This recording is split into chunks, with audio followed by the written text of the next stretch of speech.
இன்றைக்கி நான் எங்கே வந்திருக்கேன் அப்படின்னா என்னோடய அம்மா வீட்டுக்கு தான் வந்திருக்கேன். ஆக்சுவலாக காலையிலே எங்கள் அண்ணி ஃபோன் பண்ணி இன்றைக்கி உங்கள் அண்ணனோட பிறந்தநாள், எனக்காக வேண்டி எப்படியாவது ஒரு கேக்கை வாங்கிட்டு ஊர் வந்து சேரு அப்படின்னு சொல்லியிருந்தாங்க.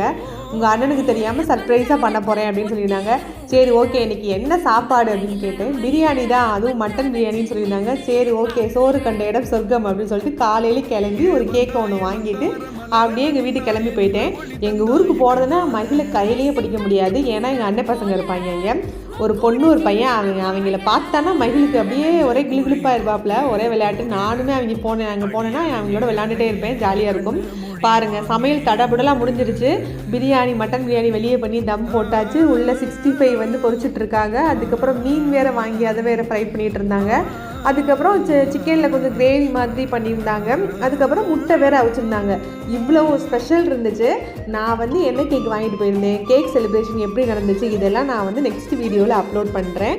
இன்னொரு விஷயம் சொல்ல மறந்துட்டேன். காலையில் வந்து ஆப்பமும் தேங்காய் பாலும் வச்சுருந்தாங்க, அதை வீடியோ எடுக்க மறந்துட்டேன். பாய்.